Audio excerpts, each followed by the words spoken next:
Cheikh Faye. Monsieur le Premier ministre, mën nga ñëw jël kàddu. Monsieur le ministre de l'Urbanisme, vous pouvez répondre à la question.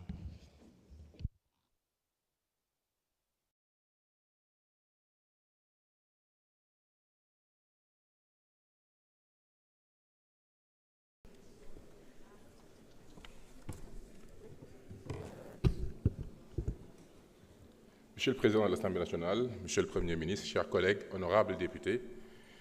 c'est avec beaucoup de plaisir que nous nous tenons devant vous aujourd'hui pour consacrer à cette mission importante de répondre aux questions du peuple à travers cette représentation. Je vais répondre à la question concernant l'importance de l'audit dans la gestion de nos ressources. Et je confirme, et comme nous l'avons donné comme leitmotiv dans notre politique publique, il sera toujours question de vérifier, de contrôler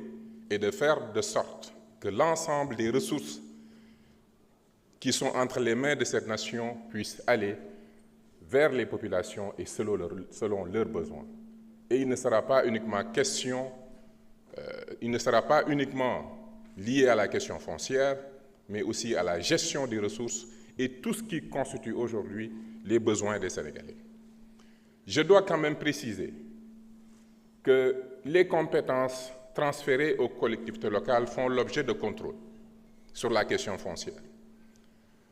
Toutes les délibérations doivent faire l'objet d'un contrôle par les préfets a posteriori. Quand ça dépasse les limites des 10 hectares, il y a toujours une vérification par l'administration de cette délibération. Et quand on est au-dessus de 50 hectares, la présidence de la République doit donner son go pour que nous puissions y aller. Telles sont aujourd'hui les règles qui auraient dû toujours être respectées. Malheureusement, nous connaissons les dérives. Aujourd'hui, au moment où je vous parle, il y a une mission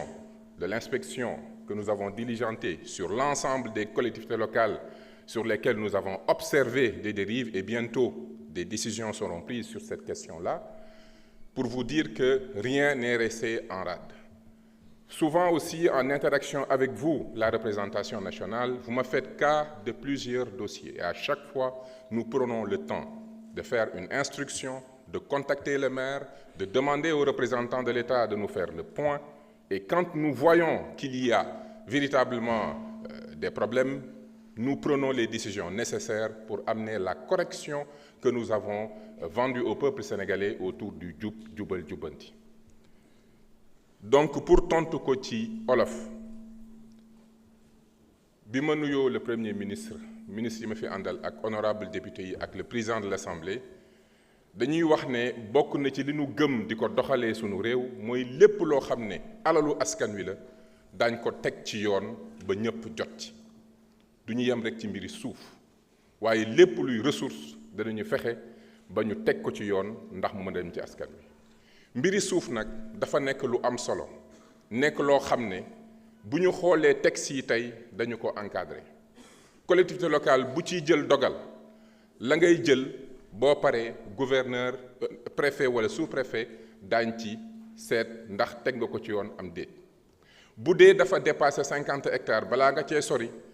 di nga sax présidence de la République à travers le secrétaire général du gouvernement daañ la wax ndax mën nga dem wala mënoo dem bu ñu yemoon ci loolu rek jafe-jafe yu bëri du fi am waaye gis nañ ne jafe-jafe am na moment bii ma leen di wax bépp collectivité locale bu nga xam ne sa gestion dafa feeñ ci rapport Cour des comptes yi am na mission de vérification yu nga xam ne ñu ngi en cours te bépp dossier boo xam ne yéen ndaw réew mi jébbal ngeen ñu ko mu nekk lu nu xaatib ak ay information yu claire daañu woo maire bi laaj ko lu xew woo préfet bi wala sous-préfet bi ne ko mu defal ñu le point te lépp luñ ci gis ci jafe-jafe daañ ko joyanti mais nag ma leen di wax ne tam mbiri suuf mbir la moo xam ne dinañ ci am waxtaan wu am solo parce que nekk na ci engagement nguur gi dem ci benn réforme foncière discuter ci parce que dëgg la lépp lu maire di def dañ ko war a waxtaane waaye suuf suñuy jëfandikoo dañoo war a def de sorte que balaa ñu koy laal lépp luy urbanisme lépp luy planification lépp luy aménagement du territoire wax suuf si lan mooy solo si est-ce que suufu mbay la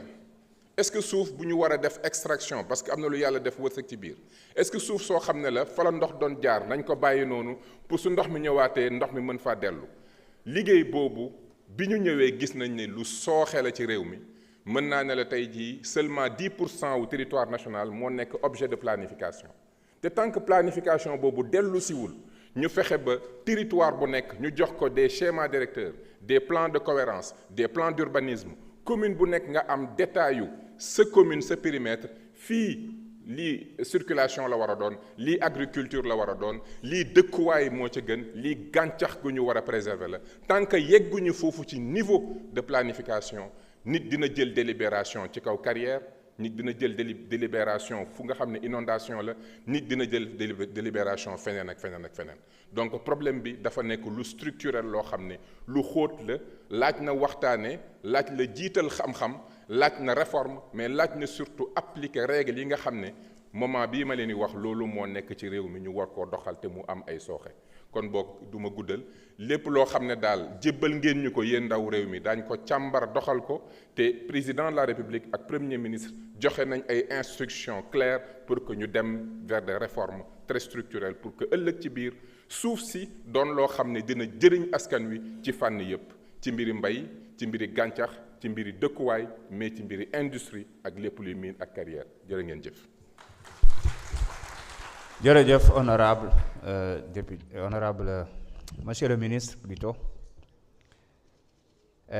honorable Jacqueline Sagna, vous avez la parole.